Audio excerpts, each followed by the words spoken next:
दोस्तों, हम इस उपन्यास के एक ऐसे मोड़ पे हैं जहाँ कुछ बहुत बृहद घटने वाला है। इसका अंदेशा हम सबको हो रहा है, इसकी प्रतीक्षा हम सबको है, इसका इंतज़ार है। लेकिन उससे पहले माइन्यूट डिटेल्स इस उपन्यास की ताकत है।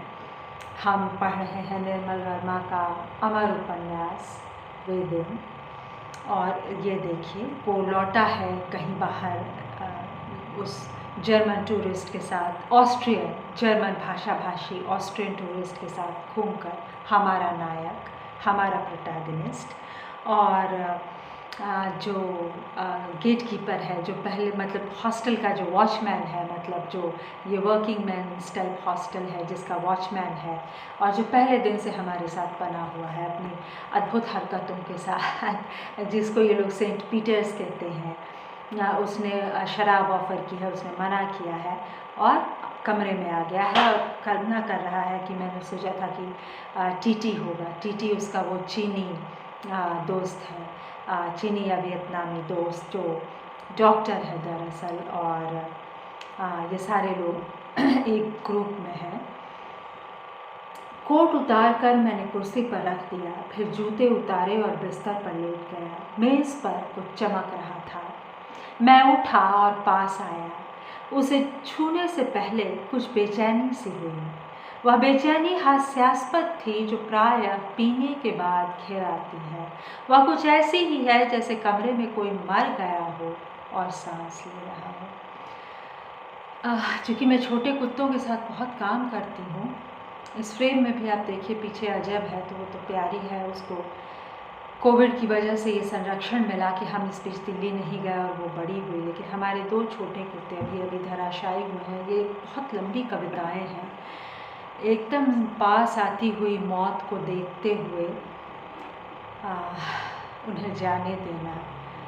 खैर, जीवन और मृत्यु के बीच बड़ी महीन तार है।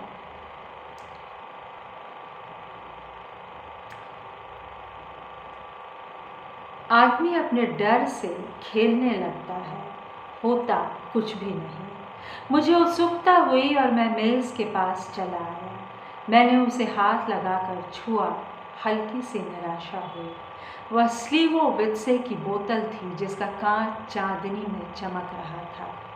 मैं उसे जल्दी में मेज़ पर छोड़कर भूल गया था। मैंने गिलास में पानी भरा और थोड़ी सी स्लीव चाय के खाली प्याले में डाल दी। मैं देर तक टीटी की प्रतीक्षा करता रहा। वह अपने कमरे में होगा, मैंने सोचा, किंतु मुझ में तीसरी मंजिल पर जाने का उत्साह नहीं था। उसे काफ़ी बुरा लगेगा जब वह कल सुबह खाली बोतल देखेगा। ये होती है दोस्ती की साख। यह उसका दुर्भाग्य है मैंने सोचा और पीने लगा।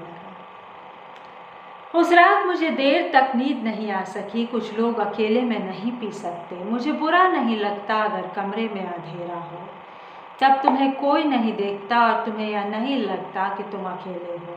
किंतु उस रात कमरे में चांदनी देर तक जमी रही। वह ज़्यादा नहीं थी, लेकिन इतनी ज़रूर थी कि तंग कर सके। उससे लगता रहा जैसे तुम अपने कमरे में हो और ज़्यादा अकेले नहीं हो।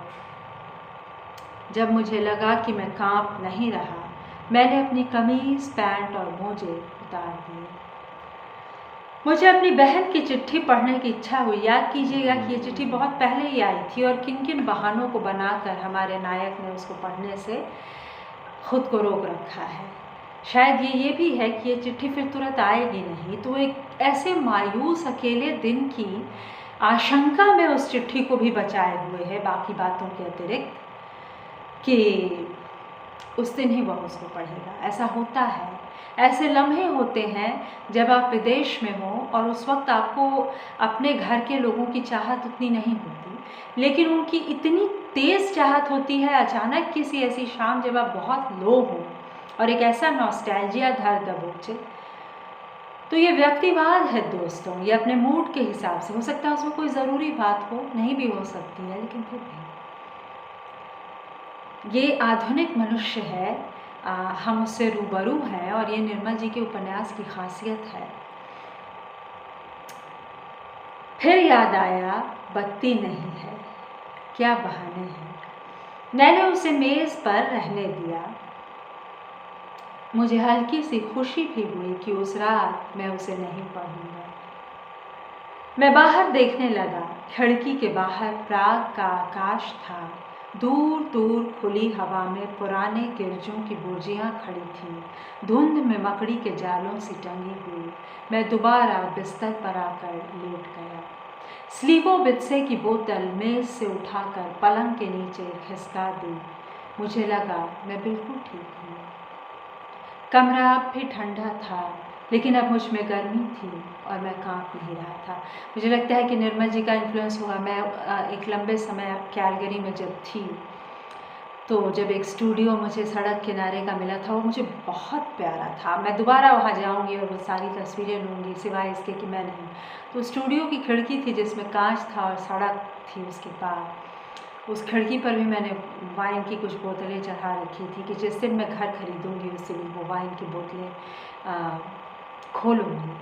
लेकिन ऐसा हो न सका, ऐसा हो न सका। और अब ये आलम है कि तू नहीं, तेरा गम नहीं, तेरी जुस्तजू भी नहीं। कुछ ऐसे गुज़र रही है ज़िंदगी जैसे उसे किसी सहारे की आरज़ू भी नहीं। ये गलत है, लेकिन वो बहुत बड़ी जुस्तजू है, उसे मैं भूल नहीं सकती। तुम सारा बिस्तर भिगो दोगे, टीटी ने कहा। मैं पलंग पर लेटा था। मैं नहाने के बाद सीधा उसके कमरे में चला आया था। मैं खड़ा हंसता रहा। मेरे बालों से बूंदें नीचे टपक रही थीं, उसके कंबल पर, चादर पर। तुम सोते रहोगी, मैंने कहा। उसने जल्दी से अपना तौलिया मेरे सिर पर डाल दिया। गो टू हेल, उसने कहा। कब से इसे नहीं धोया। मैंने उसे अपनी टांगों पर लपेट लिया। गीला अंडरवेयर नीचे खिसका दिया। फर्श के जिस हिस्से पर अंडरवेयर पड़ा था, वहाँ पानी का छोटा सा चहबच्चा जमा हो गया, जैसे किसी कुत्ते ने पेशाब किया हो। गर्म पानी की भाप अब भी वहाँ उड़ रही थी। ये वो डिटेल्स हैं जो निर्मल जी को इतना महान बनाते हैं। आदमी को उसके बौनेपन में, उसके अदनेपन में, उसकी विराटता में ऐसे चित्रित करने का मादा इन्हीं के पास है। और ये जो आधुनिक आदमी है, जो मर्जी से काम करता है, जिसकी दिनचर्या नहीं है ऐसी, बोहेमियन एक इसमें स्पिरिट है। हमारे हॉस्टल में जब कोई नहाता था, सब जान लेते थे तुम्हारी डेट है। टीटी के स्वर में हल्का सा व्यंग्य था। अगर किसी लड़की से ना मिलना हो तब नहाने का कष्ट कोई नहीं उठाता था। ये सेंट्रलाइज्ड हीटिंग के आने से पहले की बात है। तुम्हें सर्दी नहीं लगती? टीटी ने तटस्थ भाव से मेरी ठिठुरती नंगी देह को देखा। आज गर्म पानी आ रहा है, मैंने कहा। ऐसा बहुत कम होता था कि शावर में गर्म पानी आता हो। जब आता था उन लोगों की भीड़ लग जाती थी जिन्हें शाम अपनी डेट के साथ बितानी हो। बाकी बिस्तरों पर लेटे हुए व्यंग्यात्मक मुद्रा में उन्हें कॉरिडोर में भागते हुए देखते थे। क्योंकि मैंने बहुत लंबा जीवन हॉस्टलों में बिताया है और एक बार फिर जाने को उत्सुक हूँ, थोड़े समय के लिए तो ज़रूर। तो इसलिए मुझे ये सब बहुत प्रिय है। मैंने +2 से ही हॉस्टल ज्वाइन किया, फिर BA और फिर पेइंग गेस्ट में PG डिप्लोमा और फिर मास्टर्स के बाद PhD में हॉस्टल। और वो तो कहानी ही बन गई जो मैंने आपको बताया था। मैं घर खरीदना चाहती थी मैं, लेकिन लौटूंगी। तुम मुझे देख सकते हो, मैंने कहा। क्यों? मैं तौलिया उतार रहा हूँ। ये सब दोस्तियों में होता है। एक बार अद्भुत रैगिंग भी होती है। रैगिंग से इतर भी लोग टांग खिंचाई में वो करते हैं। तुम कुछ भी करो। उसने अपना सिर दीवार की ओर मोड़ लिया। मैंने तौलिया उतार दिया। यो भी टीटी के सामने मुझे शर्म नहीं आती। हम पिछली गर्मियों में बिल्कुल नंगे नहाते थे। अंडरवेयर पहनकर स्विमिंग पूल में जाना उतना ही बेतुका सा लगता था जितना दस्ताने पहनकर अपनी लड़की को प्यार करना। वाह वाह। सिगरेट है? मैंने पूछा। देखिए इसका तेवर बदल रहा है। इसमें देह आ रही है, इसमें रोमान आ रहा है, इसमें स्पर्श और छुअन की खूबसूरती आ रही है और अब कुछ बहुत सुंदर होने वाला है। उसने चुपचाप अपना पैकेट मेरे पास फेंक दिया। मैंने सिगरेट जलाई और अपनी देह को रगड़ने लगा। एक नशीली सी झुरझुरी मेरे पैरों और जोड़ों में फैलने लगी। कमरा गर्म था और मेरी देह पर पसीने की बूंदें चमक आई थीं। मुझे बचपन से अपनी देह अच्छी लगती रही है जब उस पर कुछ न हो। मुझे लगता है कि ये हम सब के साथ कहीं ना कहीं ज़रूर हमने अपने शरीर को इस तरह से चाहा है। आप प्लीज़ इसको गंभीरता से लीजिएगा कि उसको सुडौल रखें। हम सब सजाने वाली स्त्रियां, चाहे वो सिंदूर से लेकर बिछुए तक खुद को सजाती हैं। और मैं तो न्यूडिज़म के बिल्कुल ख़िलाफ़ हूँ। यहाँ देखिए कितनी खूबसूरती से देह का वर्णन हो रहा है, जहाँ देह नहीं आ रही। भाषा कितनी सुंदर, संभ्रांत और सभ्य है और कभी कभी वो कितनी अश्लील होती है ना। ये वो है कि आप उस ऑब्जेक्ट का वर्णन नहीं कर रहे, आप दूसरे की दृष्टि का वर्णन कर रहे हैं या अपनी दृष्टि से ही देह को, लेकिन बड़े ही शालीन तरीके से। देह तो है दोस्तों, देह तो सत्य है और प्रेम में देह तो है ही, लेकिन पहले देह नहीं शायद होती, मुझे जहाँ तक लगता है।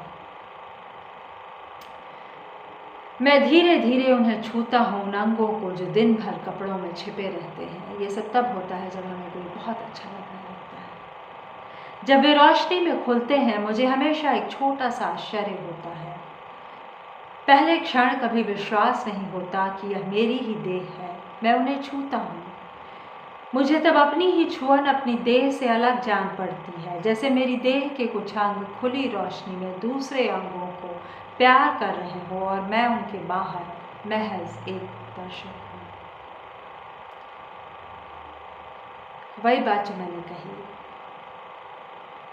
कि देह की अपनी गति है, मन की भी अपनी मति है। वो दोनों एकात्म होते हैं और नहीं भी होते। और ऐसा होता है कि आप एक पल में पूरी तरह देह होते हुए खुद को देख रहे हैं और दूर से। तुम्हारे टूरिस्ट कितने दिन रहेंगे?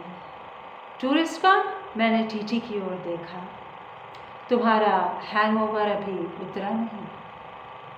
मुझे मालूम नहीं। मैंने हंसने की कोशिश की। यह क्षण असंभव सा लगा कि रायना और मीता टूरिस्ट हो सकते हैं। मैंने तौलिए से पसीना पोंछ डाला और कपड़े पहनने लगा। वे वापस ऑस्ट्रेलिया जाएंगे? ऑस्ट्रिया, मैंने कहा। तुम्हारी केतली कहाँ है? मेज़ के नीचे पत्तियों का डब्बा भी वही है। उसने टाइम्स उठाया और पन्ने पलटने लगा। केतली के पानी में पुरानी जली हुई पत्तियां तैर रही थीं। उन्हें सिंक में बहाकर मैंने ताज़ा पानी भरा और केतली को हीटर पर रख दिया। तुम्हारे पास कुछ पाउंड होंगे? टीटी ने मेरी ओर देखा। क्या करोगे? मैं सोचता हूँ इन छुट्टियों में लंदन चला जाऊँ। मेरे कई दोस्त वहाँ हैं। क्या करोगे वहाँ जाकर? वह कुछ देर तक चुप रहा, फिर उसने बहुत गंभीर स्वर में कहा, पिकासो की नुमाइश है टेट गैलरी में, मैं उसे एक बार देखना चाहूँगा। उसकी आंखें टाइम्स के पन्ने पर पड़ी थी। वह मुझे नहीं देखना चाहता था। उसे डर था मैं कभी उसकी योजनाओं के बारे में गंभीर नहीं हो सकूँगा। पिछले साल की तरह पिछले साल उसने सब तैयारी कर ली थी स्पेन जाने के लिए, बुल फाइटिंग देखने के लिए नहीं, जैसा हमने सोचा था, मैड्रिड के पास किसी चर्च को देखने के लिए जिसकी तस्वीर उन दिनों लाइफ में छपी थी। सर्दियों में कौन लंदन जाता है? मैंने कहा। तुम जानते हो, जब से मैं यूरोप आया हूँ इस शहर में फंसा हूँ। तो दोस्तों, हम पढ़ रहे हैं निर्मल जी का एक अद्भुत उपन्यास वे दिन। धन्यवाद मेरा पाठ पसंद करने के लिए। मेरी टिप्पणियाँ आशा है आपको अच्छी लगेंगी। मैं इन्हें अपने अनुभवों से जोड़कर इनके अद्भुत गहन के लहजे, इनकी भाषा, इनकी शैली पर कुछ कहती हूँ। धन्यवाद।